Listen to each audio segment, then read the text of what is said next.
How's it going, everybody? D-Stash here, and finally, we have our high-level Halo Infinite update. I'll be going over the Halo Waypoint post and all of the juicy details that have been revealed by 343. So without further ado, let's get right into it. So first up, we have a released window for Halo Infinite. And despite what recent rumors have claimed, which thought it would come out in spring 2021, it's actually going to be coming out in fall 2021. And I personally think this is great. I think that they need a lot of time to polish this game, and even by 343's own words in this post, they were not ready to ship this game this year, and it needs a lot more time to get it to the Halo levels of quality. Not my words, more like paraphrased words by 343, but we'll get to that. But I think that, this is good because now they have time and they can put all their effort in. And I think that while Joseph Staten joining was at first more of a management type of thing, I'd really like to see him get into the creative aspect and really make this game not his own, but kind of inject some of his style and vision into it to retain 343's vision, but also to have some of that classic Halo feel to it that he is very good at. Now, one of the first parts of this post is 343 addressing the 2020 demo, and they basically say that the primary goal for the campaign demo in July was showing Halo Infinite gameplay for the first time. While that aspect generally landed as we wanted, the reality is that the art and visuals weren't at the bar we hold for Halo, even in a work-in-progress state. So, you have it from 343 themselves, the game was not ready to be shown, and it was in a rough state. But hopefully with this extra year of development, they can really, buff out those scratches, or perhaps maybe add scratches to certain assets, because we know that a lot of these assets look kind of like plastic toys, but hopefully they can really fix this game up. Now, one of the most exciting parts of this post is we actually have screenshots of Halo Infinite multiplayer and Spartans. And first up, we have this type of industrial map. I'm not sure if it's in space because of the blue sky, but it's some type of industrial factory, and I'm really digging the art style here. Of course, we have a Halo Reach aesthetic Spartan, but I feel like a lot of the way this map looks reminds me a lot of Halo 3.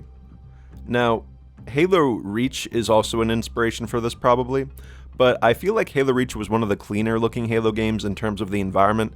This has a much more rustic look to it, which I think is more Halo 3, looks more industrial, much like Halo 3.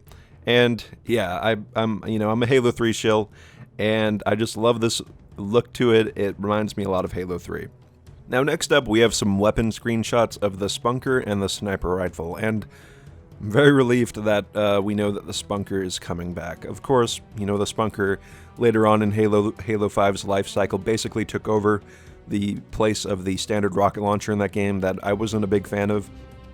But it's good to know that the primary rocket launcher in this game will be the Spunker, and I'm really enjoying the details on both the sniper rifle and the Spunker. The blacks look really black, the grays don't look washed out, and there's a lot of scratches and, wear and tear on these weapons, which I love, and I was so worried about in the original Halo Infinite demo. The weapons look kind of plasticky, but it seems like they're, taking a fine brush to these weapons and really getting that grit in. The sniper rifle looks great, and I feel like it kind of looks like a mesh between the Halo Reach and Halo 5 kind of sniper, but at the end of the day, it kind of looks like its own sniper, and that's what I really want. I'm a big fan of derivative stuff in terms of building up a universe, but I also like new stuff, and I'm glad that these weapons kind of have their own unique identity to them compared to the other games. Next up, we have a screenshot of what seems to be the same map as earlier, and we got a really Halo Reach looking Spartan to the right, and I really like the design. I think that, it fits this aesthetic really well, and, I'm just really enjoying it. Not much to say, I like the modernized look of these Halo Reach inspired Spartans. In terms of the map, I'm still liking it. I'm a little bit worried at how vertical it looks. Hopefully that doesn't mean that we'll have grappling hooks in the base multiplayer modes. Of course, grappling hooks would be great in more social modes, but for competitive multiplayer, I wouldn't really want to see them. But To me, it's not a a confirmation that grappling hooks will be in the game, just an observation of how vertical this map looks that, we could be seeing a grappling hook in this map to traverse it. In terms of the nitty-gritty, they also talk about how they're working on their global illumination, lighting, and textures, so I think that it's safe to say that we'll see an improvement of those over time, and that's good to see. I think the lighting in the Halo Infinite demo was okay in terms of its reflections upon, well, not reflections, but its impact on foliage, but I feel like the way it bounced off of a lot of metallic materials looked very weird to me, so hopefully that'll be fixed. Next up, we have a beautiful shot of a Spartan. I'm not sure if this is a in-game render or a pre-render, but it looks beautiful. I love the way that it kind of has a Halo 3 silhouette to it, but it has a lot of Halo Reach parts to it. And that assault rifle looks really nice. Not sure if that's the base model or if that's a skin, because we know that the base model in the Halo Infinite demo was, kind of textureless. This right here seems a lot more like the Halo Reach variant with the yellow stripe. So possibly this could be the replacement for the base model, but it could also be a skin. As long as they get the texture work right, I'm fine. I don't need a yellow stripe on the base one. But I'm really loving this armor. I like the tactical padding on the chest and the bullet casings on the chest sides, and I like the ODST kind of helmet. Of course it's not ODST, but it's kind of like a cool blend of ODST and EOD, so I'm really digging that. They also talk about rewarding the max level players from Halo 5. We have a color coding here that is going to be rewarded to those who achieved max rank in Halo 5. So that'll be good for the people who grinded those hours away and will finally be rewarded in a substantial way. Now, they also get into color codings here, and here's where I am still a little bit bitter about it, but, if the game is, good looking, if it can blow me away, it might just be a nitpick at the end of the day, but I'm still kind of angry about the color codings. But they go into detail saying that the color codings are still going to be in the game. It's, a system that they're not going to get rid of.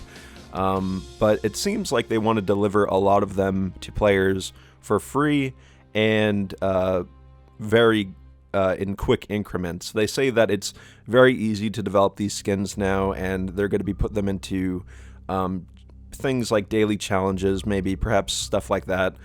And I think, I still want my basic RGB colors back, but if they can deliver these things quickly, and if, you don't need to pay for them, I could be okay with it. But I would still like to see maybe applying the shaders to specific parts of the armor, just so that I can still be unique, because a big issue with the shader system is that you're going to lose out on a lot of, individuality, because, other players can have the same skin as you. But, we'll see. They don't really answer any other things that we didn't know. They just kind of go into detail into the system, but nothing really changed here. Next up, we got a lot of really good looks at some Spartans and weapons. First up, we got this really cool design that looks like a mix between, I don't really know the chest piece. It's like the Halo Reach chest piece that would come with the robotic arm. And we get to see a nice look at the SMG. Looks really clean. And the thing that really draws my eye is the helmet. This kind of reminds me of the Mark IV mixed with Halo 4's Master Chief helmet with the half-drawn visor indentation. I'm really digging it, and I think that the urban military camo looks cool. Hopefully we can get that pretty easily. Moving on, we got basically a George cosplay, and I mean, of course, aside from not having the Gungear chest piece, but everything looks really nice with this. I'm really hoping that these are in-engine and not pre-rendered. I was actually just reading the bottom. Oh, yeah, in-engine render at the bottom. So, yeah, these are in-engine. Probably should have looked a little harder for that. But really happy with the way these armors are looking. Now let's move down, and we got another nice looking armor.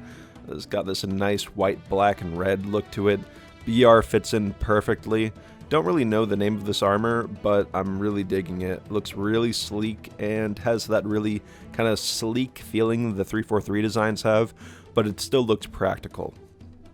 And to round out the end of this post, basically they talk about their design for the campaign, and they reference things like being able to rescue Marines for optional objectives, or raid brute bases for optional objectives. So we're going to have a lot of optional objectives in the campaign, and they also say that, you know, you can choose to do these or go straight through the campaign. I'll probably be doing a lot of these side missions if they're good, but it's pretty exciting to see that the Halo 1 kind of philosophy, especially in the second mission of Halo 1, where you can kind of drive wherever and you can help Marines. It seems like they're basing an entire game around that, so, you know, here's hoping it turns out great. I'm still excited for this game, and this post has built a lot of confidence in Halo Infinite for me.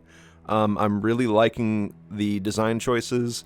There's things that, you know, gnaw at me, like the armor coatings, but, you know, the Spartans look great, the map looks great that we saw, and hopefully that this can be translated into the Halo Infinite campaign, and that can blow me away as well. But anyways, what do you guys think of this post? Has it sold you on Halo Infinite? Are you still a little bit iffy? I'd love to hear what you have in the comments. And anyways, this is D-Stosh, and I'll see you in the next one. D-Stosh out.